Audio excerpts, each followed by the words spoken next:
আসসালামু আলাইকুম প্রিয় শিক্ষার্থী, স্বাগত জানাচ্ছি সপ্তম শ্রেণীর গণিত ক্লাস। 2025 সাল, বই নতুন বললেও আগের অঙ্কই এগুলোর। তো আমি হচ্ছে 1.1 এর সব অঙ্কগুলো সমাধান তোমাদের দেখিয়েছি কোন নিয়মে করতে হবে। আজকে 1.2 এ যাওয়ার আগে উদাহরণে একটা সৃজনশীল আছে, সেই সৃজনশীল সম্পর্কে তোমাদের সঙ্গে আলোচনা করবো। এটা হচ্ছে 14 পৃষ্ঠা সম্ভবত। হ্যাঁ, এটা হচ্ছে 14 পৃষ্ঠা। তো আমরা একটু লক্ষ্য করি, প্রথমে বলেছে 2 1 9 5 2 এবং 5 6 0 5 অর্থাৎ 21,952 এবং 5,605 দুটি সংখ্যা। এখানে ক নম্বর বলেছে প্রথম সংখ্যাটি কি পূর্ণবর্গ সংখ্যা, যুক্তি দাও। আসলে সংখ্যা যত বড়ই হোক না কেন, কোনটা পূর্ণবর্গ আর কোনটা পূর্ণবর্গ না, এর একটা সহজ লজিক আছে।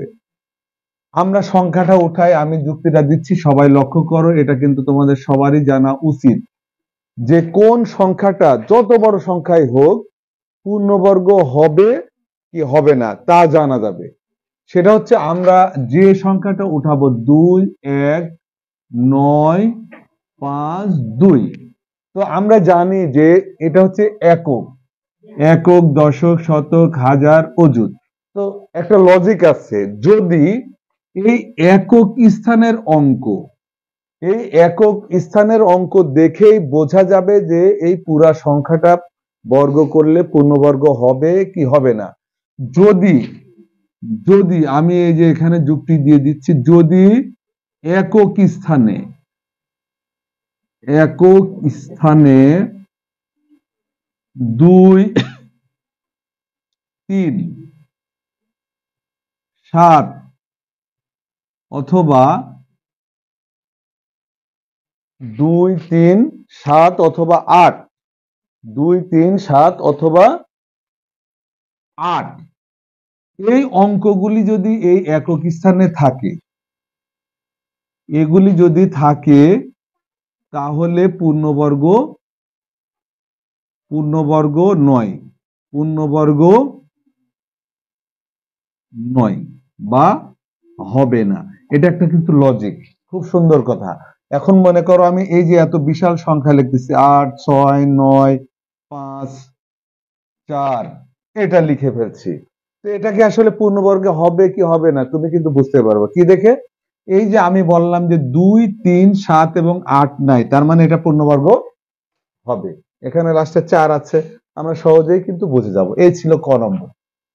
খ নম্বর বলেছে প্রথম সংখ্যাটি যদি পূর্ণবর্গ না হয় তবে একে কোন ক্ষুদ্রতম সংখ্যা দ্বারা ভাগ করলে পূর্ণবর্গ হবে। আমি কিন্তু ইতিমধ্যে আলোচনা করেছি আগের একটি ক্লাসে যে আমরা যখন গুণ বা ভাগ বলবে তখন আমরা মৌলিক গুণনীয়কের সাহায্যে আমরা বর্গ করব। অর্থাৎ খ নম্বরটা আমরা এইভাবে করতে পারি যে এখানে আছে কত, ওই প্রথম সংখ্যায় 2 1 9 5 2, তো আমরা মৌলিক উৎপাদকের সাহায্যে এভাবে করতে হবে। জোড় সংখ্যা যেহেতু 2 দিয়ে ভাগ করব, অর্থাৎ 2 অক্ষে 2 2 অক্ষে 2 0, 9 দোকানে 18, 7 দোকানে 14, 6 দোকানে 12, 10,976 হবে। তারপরে আবার দেখতেছি জোড় সংখ্যা, আবারও আমরা 2 দিয়ে ভাগ করব, অর্থাৎ 5 দিয়ে 5 দোকানে 10, 4 দোকানে 8, এখানে 1 10 7 17, 8 দোকানে 16, 1 10 6 16, 8 দোকানে 16। আবারও জোড় সংখ্যা যখন আবারও দিয়ে ভাগ করব, তাহলে 2 দিয়ে 5 কে ভাগ করলে 2 দোকানে 4, 1 10 7 দোকানে 14, 4 দোকানে 8, 4 দোকানে 8। যতক্ষণ জোড় সংখ্যা হবে আমরা ততক্ষণ 2 দিয়ে ভাগ করব। দেখো 2 দিয়ে ভাগ করলে 2 অক্ষে 2, 3 দোকানে 6, 7 দোকানে 14, 2 দোকানে 4। আবারও জোড় সংখ্যা, অর্থাৎ আবারও 2 দিয়ে, অর্থাৎ আমরা এখন 13, 6 দোকানে 12, 1 10 7 17, 8 দোকানে 16, 1 10 2 12, 6 দোকানে 12। আবারও দেখো 2 দিয়ে ভাগ করতেছি, যতক্ষণ জোড় থাকবে 2 দিয়ে ভাগ করব। অর্থাৎ 2 দিয়ে ভাগ করলে কি হচ্ছে দেখো, 3 দোকানে 6, 4 দোকানে 8, 3 দোকানে 6। এবার কিন্তু জোড় সংখ্যা আর নেই, এখন হচ্ছে বিজোড়, অর্থাৎ এখন আমরা 2 দিয়ে ভাগ করতে পারবো না। তো এখন আমরা 3 দিয়ে ভাগ যায় কিনা কিভাবে দেখবো, এই সংখ্যা 3টা যোগ করব। 3 3 6 আর 4 10, 10 কে 3 দিয়ে ভাগ যাবে না, যায় না, তাই এই সংখ্যাটা 3 দিয়ে ভাগ যাবে না। আমি বলতেছি 3 দিয়ে ভাগ করার বিভাজ্য কিনা আমরা বুঝতে পারবো, এটা এটা এটা যোগ করব, যোগ করে যত হয় তাকে যদি 3 দিয়ে ভাগ যায় তখন আমরা 3 দিয়ে ভাগ যায়, ভাগ গেলে 3 দিয়ে ভাগ যাবে, না গেলে যাবে না। অর্থাৎ 5 দিয়ে ভাগ যাওয়ার শর্ত লাস্টে 0 এবং 5 থাকলে 5 দিয়ে ভাগ যাবে, 5 দিয়ে ওরা 7 দিয়ে ভাগ যায় কিনা দেখি। হ্যাঁ 7, 7 দিয়ে ভাগ 4 7টা 28, সেখানে 6 আর 6 10 3 63, 7 9 63, 7 দিয়ে ভাগ ভাগ দিয়ে গিয়েছে, আবারও 49, 7 7টা 49। তাহলে দেখো আমি বলেছি মৌলিক গুণনীয়কের সাহায্যে, অর্থাৎ আমরা এইভাবে করে নিই, এই তো জোড়ায় হয়েছে 2 গুণ 2 গুণন 2 গুণ 2 গুণন 2 গুণ 2 গুণন 7 গুণ 7 গুণন গুণন 7। তো আমরা ইতিমধ্যে আমি এই মানে কোন ক্ষুদ্রতম সংখ্যা গুণ করলে অথবা ভাগ করলে এমন অঙ্ক থাকলে আমরা দেখব জোড়াবিহীন কি আছে। তো আমরা দেখতে পাচ্ছি জোড়াবিহীন 7, তো আমরা লিখব যে এখানে জোড়াবিহীন জোড়াবিহীন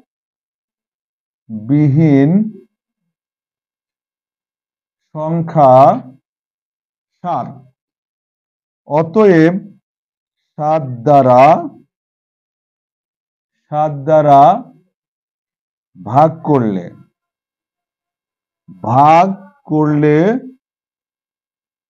সংখ্যাটি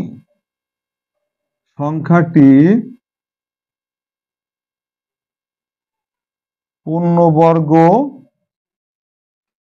সংখ্যা হবে।